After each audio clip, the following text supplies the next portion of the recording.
Alors, bon, les gens, bonjour, bonsoir. C'est 18 bis. Alors, je vais revenir juste un petit peu sur la vidéo d'avant. Alors, donc, je vais vous expliquer le magma volcanique hein, qui sort par les volcans, qui fait tout ce fluide, ces rivières, voilà, toutes ces gouttes qui sortent, voilà, c'est hein, des centaines et des centaines de degrés.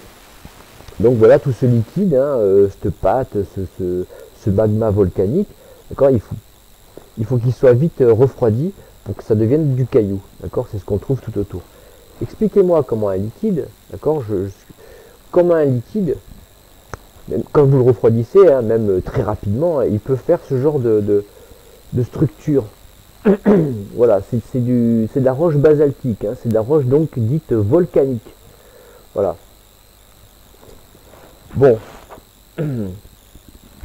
voilà. Alors ensuite, je vais juste revenir aussi. Je vous ai parlé l'or et l'argent. C'est pas du tout, je sais pas ce qu'ils disent dessus, hein, mais c'est pas du tout magmatique, volcanique ou quoi que ce soit, hein. L'or et l'argent c'est organique, comme le gaz de schiste, le charbon, le pétrole, etc. Je vais vous expliquer pourquoi l'or c'est comme ça, c'est organique à la base. Vous voyez c'est voilà, l'or se forme dans les, alors l'or se forme dans les montagnes. Les gisements se forment en effet grâce à des fluides hydrothermaux qui extraient l'or des roches de la croûte terrestre et le transportent jusqu'à un lieu où il se solidifiera et se transformera euh, et formera des gisements d'or. Alors il n'y a que quelques éléments des fluides hydrothermaux, d'accord, qui sont capables de le dissoudre, donc de dissoudre l'or, tels que l'ion chlorure, et encore en faible quantité. Mais, alors il y a un autre, il y a un autre composé, il y a un autre composé des fluides hydrothermaux qui s'appelle le l'ion trisulfure S3. C'est 3 atomes de soufre qui est capable de transporter beaucoup plus d'or. D'accord. Dans les fluides hydrothermaux de surface, l'ion trisulfure, donc quand il remonte en surface, hein, l'ion trisulfure, il se transforme en d'autres composés que l'or, en d'autres minéraux, etc. Mais le trisoufre existe dans des états gazeux et liquides aussi. D'accord, il est généralement dans les vapeurs de soufre. Voilà. Donc, ils disent que grâce à la spectroscopie par rayon X, il est montré que des ions trisulfures entourent l'or dans des fluides, modèles comprimés et chauffés. Ils ont constaté des interactions dans ces fluides hydrothermaux et confirment que l'or se lie à l'ion trisulfure. Il a été également démontré par des mesures et calculs en thermodynamique qu'un fluide hydrothermal riche en S3 est capable de dissoudre assez d'or pour former un gisement. Hein, mais en fait, il faut que je vous le dis, l'or, le platine, l'argent, tout ça, c'est pas du tout rare. Hein. Il y en a plein à gave, hein, comme le pétrole, le charbon, le gaz de schiste. Il y en a, il y en a, il y en a. Il faut juste savoir où sont les gisements, mais ça va. Le problème, c'est que voilà, ils ont pris le monopole, hein, les gens qui gouvernent, hein, et c'est eux qui font le prix de l'or, voilà. Hein. Donc, qu'est-ce que vous voulez? Qu'est-ce que vous voulez que je vous dise? Ensuite, l'argent, c'est pareil. Hein. Faut pas croire à l'argent. Voilà, l'argent, il compose 8% de l'écorce terrestre. Hein, et l'argent se rencontre à l'état natif, c'est-à-dire que sous forme de métal pratiquement pur. Il se forme dans les filons hydrothermaux polymétalliques. Vous voyez, hydrothermaux encore.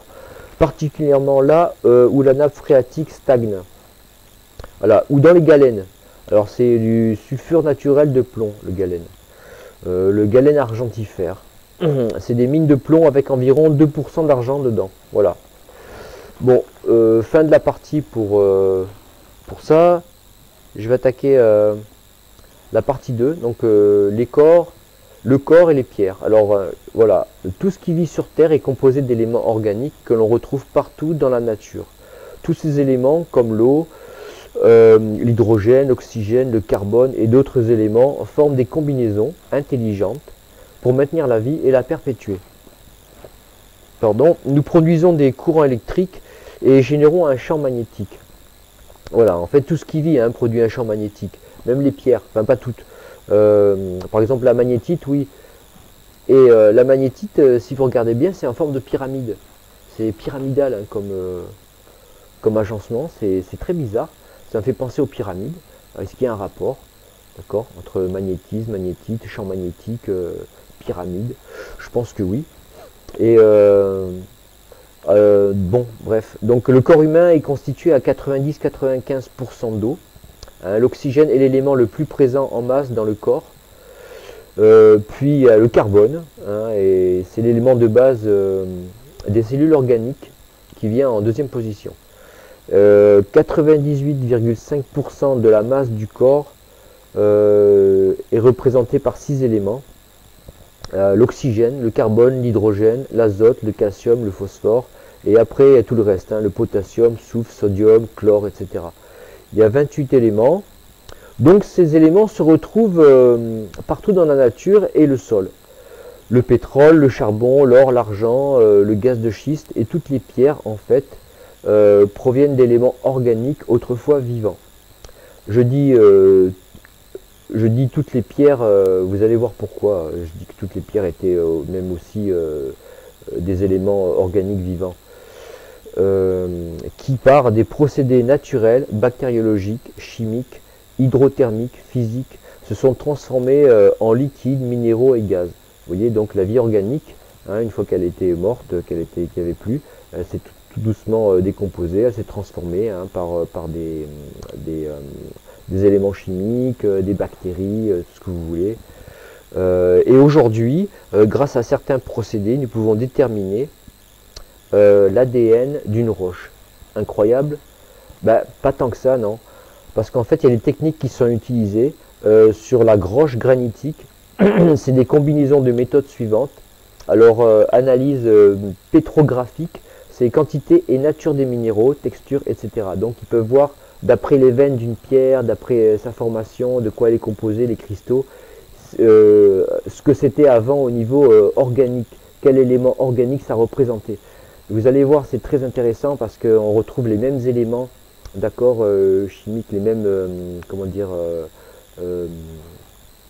les mêmes minéraux, d'accord, que l'on retrouve dans tel ou tel organe au niveau organique, hein, telle composition chimique.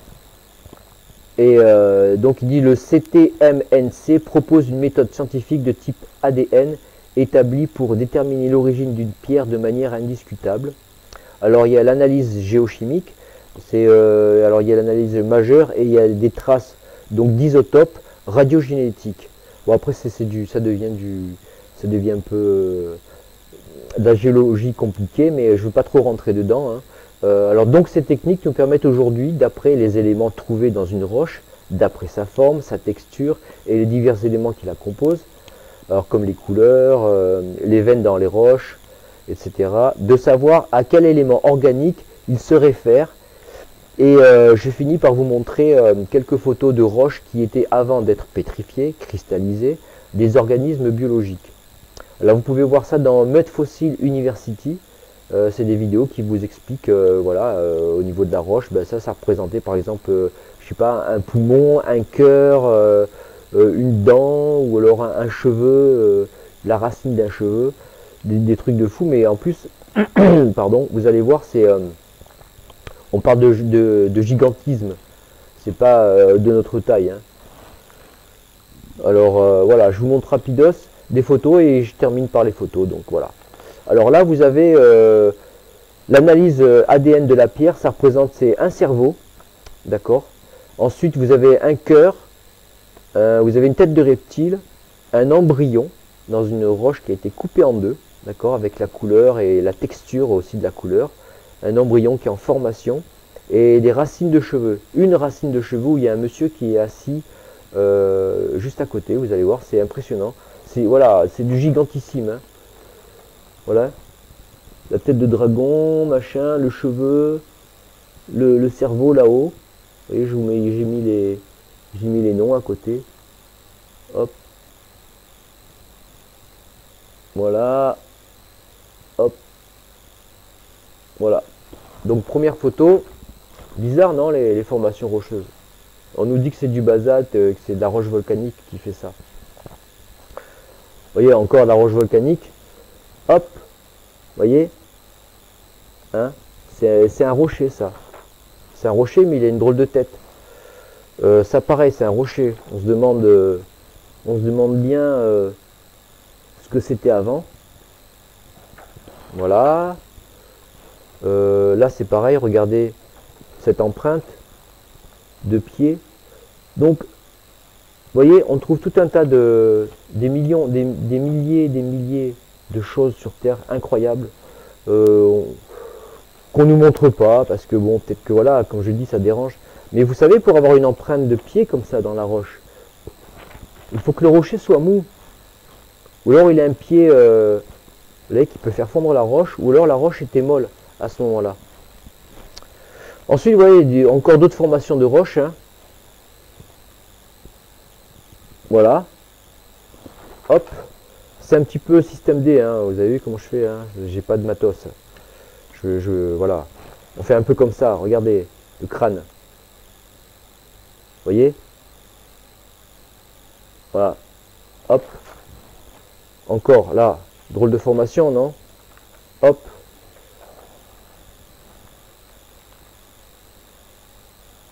Voilà, hop. Ah, j'en ai quelques-unes de feuilles. Hein. Je veux pas trop, voilà, une tête de reptile. Hein? Je sais pas si vous voyez bien. Voilà, hop. Un cheval, il est en petit. Un cheval. Un cheval. Voilà. Hop. Alors ça, c'est en Italie, je crois. C'est un truc de malade, je sais pas. Comment, je sais pas. Regardez. Voilà. Voilà, ce genre de choses qu'on trouve dans la nature. Voilà, vous voyez. Hop. Ça aussi. Mais de partout, hein, ce que je vous montre là, c'est un millième.